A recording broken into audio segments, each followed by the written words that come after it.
Good morning, guys and girls. I'm Savannah Columbia. I'm an extension associate in the Ag Econ department at the University of Kentucky.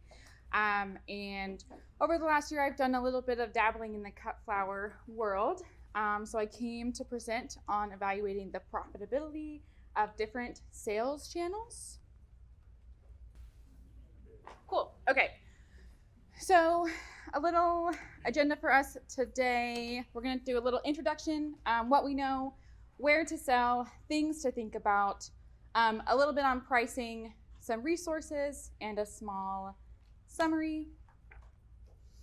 So our introduction, cut flowers obviously have become pretty popular. There's a ton of people in this session. So it's become a really popular avenue for specialty crops in Kentucky. Many producers are diversifying their farming operations with cut flowers or creating standalone cut flower operations. So the question is, how do I decide which sales avenue avenues is best for me? And today's learning goal is to learn about different sales avenues and if they might be a good fit for you. So there's a lot of little writing on this screen, but we'll go through it. We'll start with lower capital, higher labor. So we have cut flower farms that use a relatively small amount of land compared to like grain production or vegetable production, which is a good thing. And there is a lower capital investment compared to other greenhouse grown horticulture crops. But there is the flip side of the lower capital investment comes with a higher labor cost because a lot of these systems are really intensive with your time, labor requirements, and things like that. But they can be beginner friendly for the most part because of their suitability for small scale production.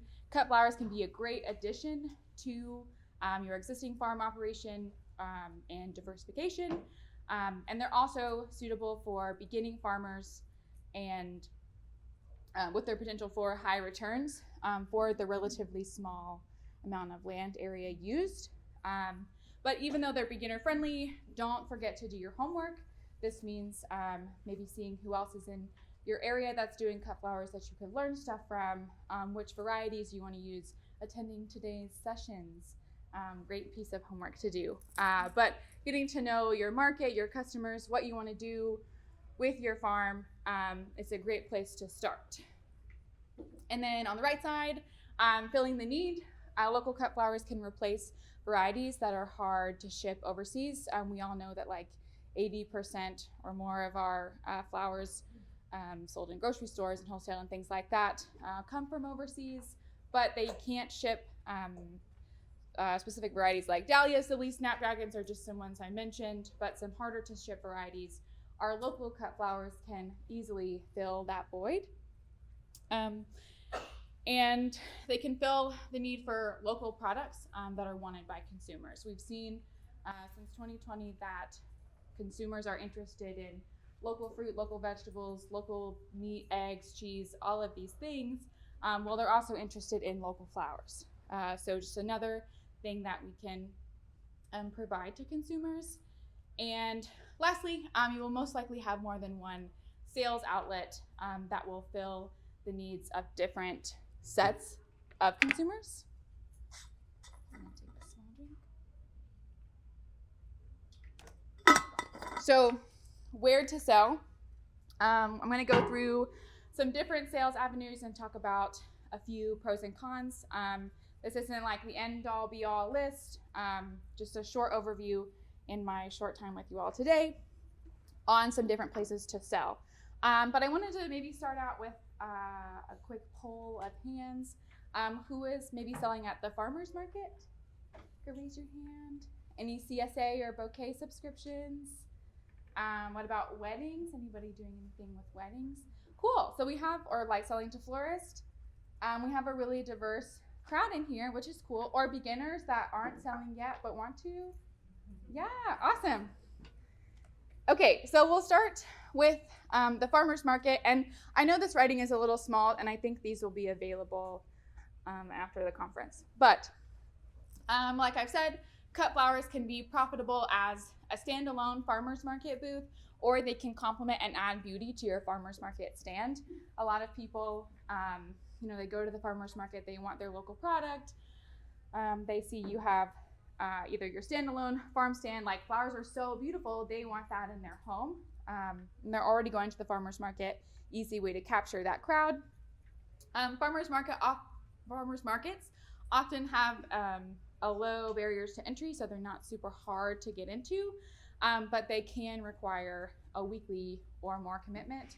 Like our urban farmers market in Lexington has 5 or 6 sales days. Our rural markets only have maybe a Saturday or Sunday sale, but they do require weekly face time there, which is a commitment you have to think about. If the farmers market is not for you, or being in front of consumers every Saturday, like if you have kids or you have other things you want to spend your time on the farm on Saturdays, just think about what you are capable of doing is a big point. Of the different market channels, you want to find something that works best for you and what your capacity is. And then lastly, it's likely that consumers will buy flowers along with their fresh vegetables and other value-added items that they are already going to the farmers market to buy.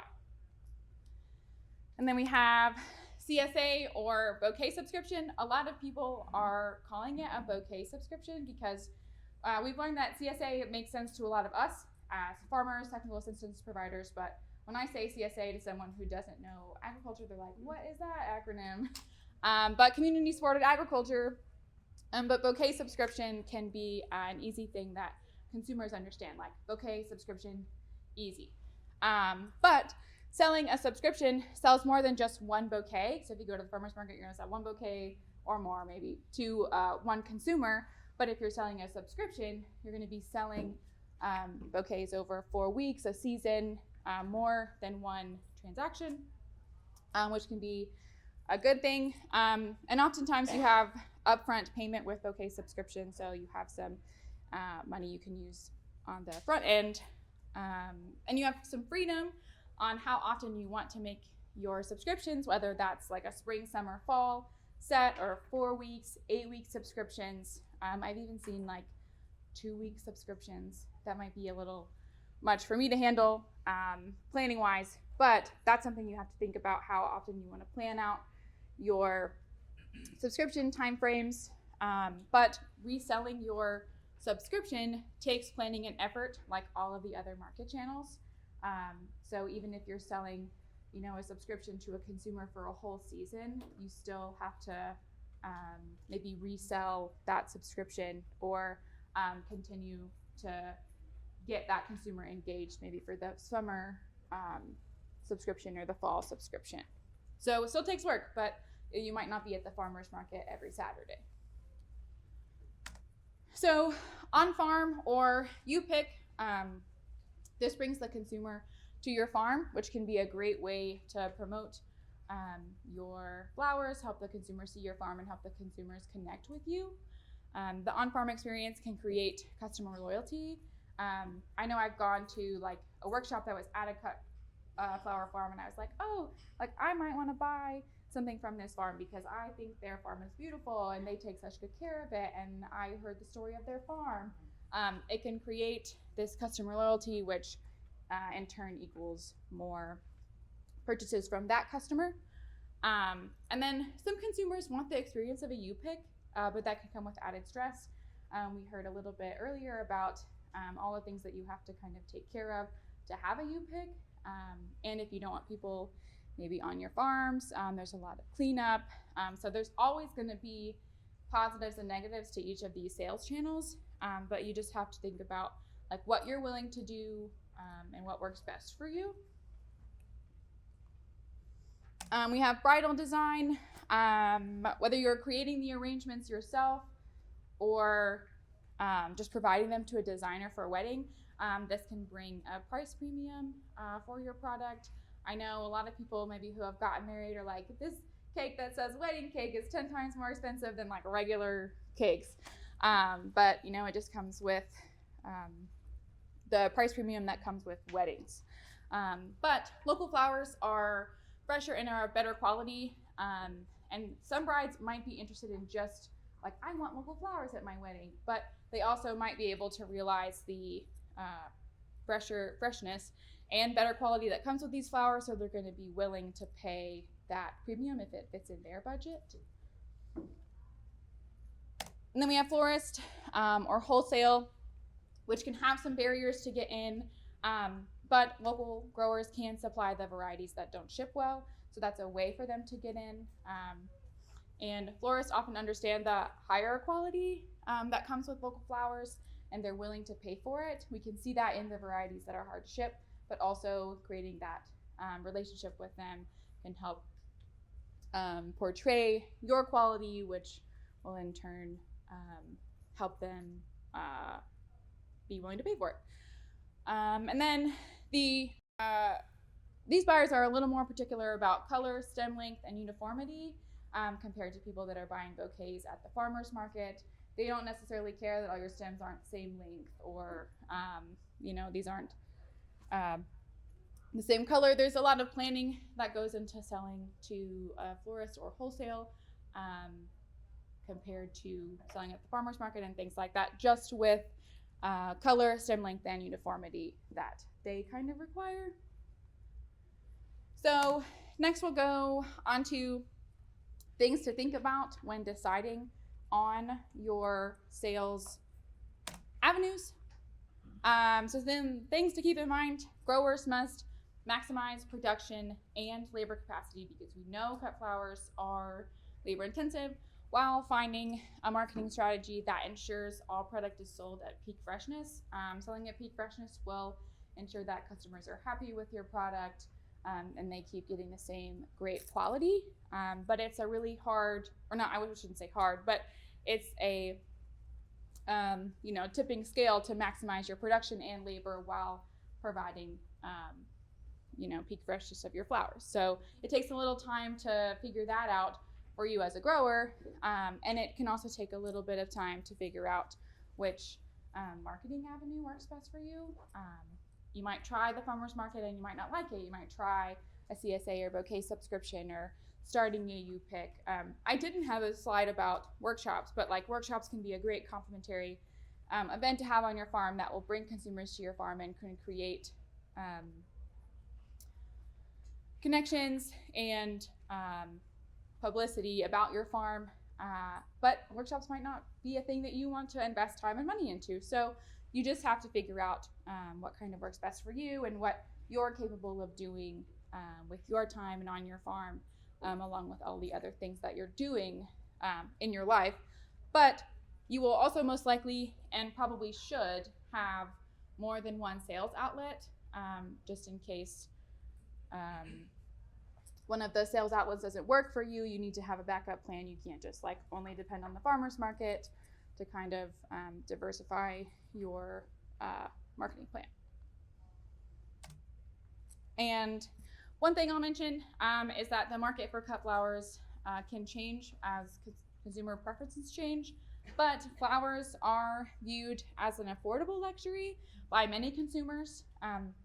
So smaller producers selling direct to consumer can avoid, if consumers experience a loss in income, they might not want to buy flowers from Kroger, but that they're viewed as an affordable luxury. So a downturn in consumer demand wouldn't necessarily affect producers selling direct to consumer, and they're able to avoid risks of supply chain disruptions that we know are a real thing that everyone hates to talk about. But so next, cut flower growers are pretty friendly. So don't be afraid to ask others what's going on, what works best for them, what doesn't work best for them, and kind of hear their stories. And I think we'll have a panel later, just hear kind of what people are doing and what works for them. And especially if you're a beginning grower, people aren't going to, tell you I'm not going to tell you any of my trade secrets. It's not like that. And they can often lend insight that technical assistance providers like myself cannot.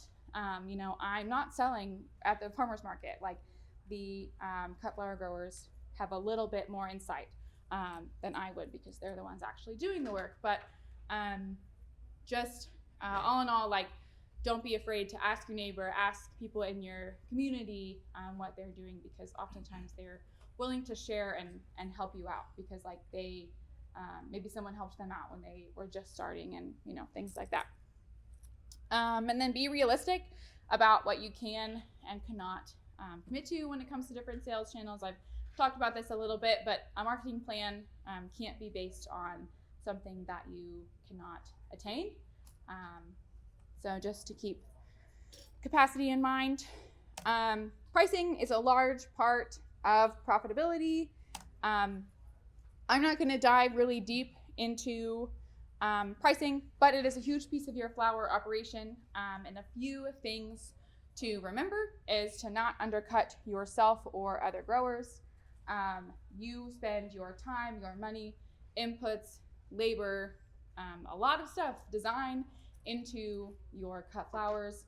Like, do not undervalue yourself, and be aware of maybe what other growers are selling at the farmer's market or in your area for. You don't want to sell like a $12 bouquet when everyone else is selling a $20 bouquet and undercut other growers. And you want to cover your costs and then some. You want to be able to have money to put back into your farm for maintenance, new investments you want to look towards. So we don't want to only like break even. We want to do a little more than that. So pricing yourself and your services, items well can help with that. Like I said, your time and design skill is a cost. Like, you're spending time designing this product. Your time spending designing a product and the skill of design is something that you should charge for, because not everyone can do that, and you're doing it. And we have resources to help you. So a really popular one is a webinar we did back in April, The Art and Science of Pricing, which can be found on the Center for Crop Diversification's YouTube page and on their website. It's about an hour and a half long, but a really helpful guide when it comes to pricing. There's also a ton of other resources on the Center for Crop Diversification's webpage, and the Center for Crop Diversification is a arm of UK Extension, but they have tons of videos. Is the list on the right-hand side. There is crop profiles and references. Some of these are from, one of them is from Tennessee, but surrounding areas also have really good information out there. And we have some cut flower budgets, which can help you price your product and things like that. At the bottom of the cut flower budgets piece is a cut flowers for community supported agriculture production piece that myself and Melanie wrote last year, maybe a little over a year ago, but really good information on specifically CSA. And all of this information can be found on uky.edu/ccd. And the Center for Crop Diversification table is in the trade show room if you haven't already checked that out.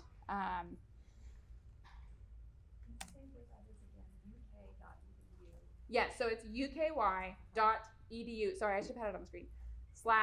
/CCD.